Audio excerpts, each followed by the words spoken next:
Recentemente, a Prefeitura de São Paulo disponibilizou o aplicativo SP-156 para facilitar a comunicação entre os cidadãos e a Prefeitura. Com ele, as pessoas podem informar problemas e solicitação de serviços, fazer reclamações e apresentar denúncias. Sobre esse tipo de solução, vamos conversar com o professor Pedro Luiz Cortes, que é professor da ECA e também do Programa de Pós-Graduação em Ciência Ambiental do Instituto de Energia e Ambiente da USP. Ele que participa do projeto temático FAPESP Governança Ambiental da Macrometrópole Paulista. Bom dia, professor. Como vai? Bom dia, Roxane. Bom dia, ouvintes. É um prazer falar com vocês. Vamos falar desse aplicativo? Está funcionando? Tem recebido reclamação? Qual a repercussão desse tipo de serviço que a Prefeitura coloca à disposição do cidadão? Então, o SP-156, que é o nome do aplicativo, ele segue uma tendência de governo digital e ele disponibiliza uma série de serviços para o cidadão. Então, você tem solicitação de limpeza de bueiros, remoção de grandes objetos, capinação em praças e canteiros centrais, remoção de entulho, instalação de lixeiras, permite que se apresente reclamações quanto a serviços de varrição, permite que a pessoa informe a ocorrência de buracos, a localização de buracos, e também solicitar abordagem a pessoas em situação de rua. Então, essa é uma tendência que vem sendo seguida por diversos municípios na tentativa de informatizar os serviços disponibilizados ao cidadão, facilitando aí a solicitação desse tipo de serviço que a gente acabou mencionando aqui.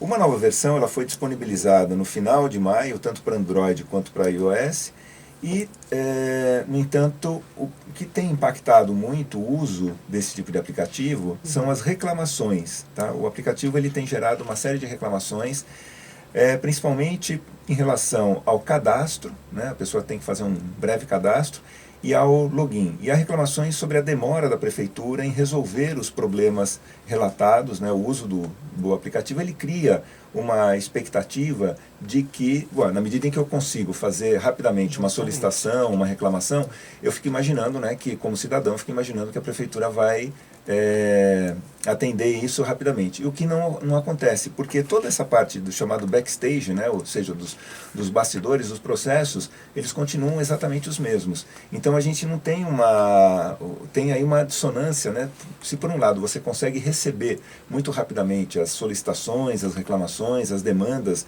dos cidadãos, você tem um problema muito sério no sentido de dar um atendimento correto a essas demandas. Então há várias reclamações, citando, por exemplo, demora aí de 4 meses para dar solução a um determinado problema. Muitas vezes a Prefeitura, porque à medida em que você cadastra uma ocorrência, você cadastra uma solicitação, você pode acompanhar o atendimento que a Prefeitura está dando a essa demanda. E há pessoas que mencionam, quando você entra, por exemplo, na loja para baixar o aplicativo, você tem ali a opinião dos usuários. E tem uma quantidade muito grande de pessoas que avaliam com nota 1.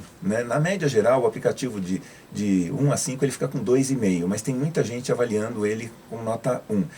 Por quê? Eles falam assim, olha, às vezes eu faço uma solicitação, a Prefeitura diz que foi atendido e o problema permanece exatamente o mesmo. Quer dizer, não acaba... E diz que foi atendido? Diz que foi atendido. Ainda pior, Então, há uma demora de atendimento, há uma demora na solução aí dos problemas. Há problemas que são relatados como tendo sido resolvidos e, na verdade, segundo os usuários, não foram.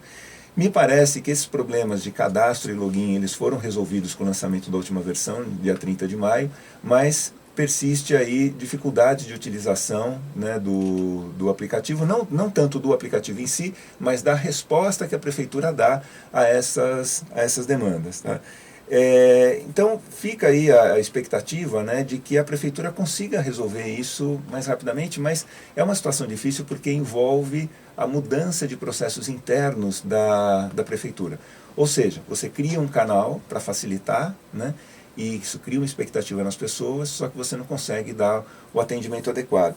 E a Prefeitura, ela tem nesse tipo de aplicativo um aliado importante, porque você tem em cada usuário uma espécie de fiscal relatando os problemas que estão acontecendo. A prefeitura ela não tem condição de fiscalizar tudo, né, de verificar onde estão todos os buracos, todas as praças que necessitam de capinação, todos os bueiros, enfim, uma cidade com 12 milhões de habitantes, né, como São Paulo, quer dizer, tem a população maior do que Portugal inteiro, né? Portugal tem entre aí aproximadamente 11 milhões, né? Nós temos na cidade de São Paulo uma população maior do que Portugal inteiro. Então, assim, realmente a prefeitura ela sempre tem uma dificuldade de acompanhar os problemas que acontecem. Com esse tipo de aplicativo, as pessoas vão informando, isso facilita muito para a prefeitura. Agora, ela precisa ter agilidade em responder a essas demandas, porque senão o que acontece? As pessoas começam a perceber que o aplicativo, embora ele facilite o cadastro, né, de demandas, de solicitações, ele não dá o atendimento adequado, a prefeitura não dá o atendimento adequado, as pessoas acabam deixando de utilizar esse aplicativo. Então, a prefeitura deixa de ter um aliado importante em cada usuário do aplicativo, na medida em que a pessoa pode relatar, né, esses problemas, tal, porque de repente a pessoa percebe, olha, eu relato o problema, mas no final ele não tem uma solução adequada ou tem uma demora muito grande, então não se sente estimulado a continuar fazendo uso desse tipo de solução. E certamente a própria prefeitura que tomou a iniciativa viu que havia uma perspectiva que a gente sabe que hoje as pessoas têm acesso, estão usando muitos aplicativos em outras situações, para outros serviços, então ela mesma deve ter percebido essa janela de oportunidade. Sim. Agora, não corresponder é um problema a mais. Sim. Agora, eu queria ressaltar, porque dentro da parte ambiental tem algumas funções que interessam muito a gente, que é a remoção de grandes objetos. O que muitas vezes acontece, às vezes a pessoa ela precisa se desfazer de algum grande objeto, ela chama algum catador, e infelizmente esse catador muitas vezes ele vira a esquina e descarta e larga em qualquer lugar. Essa solução normalmente envolve, né, cooperativas de catadores que vão dar uma destinação adequada a esse material. Obviamente eles vão cobrar por isso, que normalmente as pessoas pagam para fazer esse tipo de remoção, mas vai evitar, né, o descarte principalmente em pontos viciados. A gente tem determinados pontos viciados na cidade de São Paulo onde você constantemente encontra entulho, móveis velhos, né, coisas que foram descartadas pelas pessoas pela falta, muitas vezes, de uma orientação adequada para se fazer isso.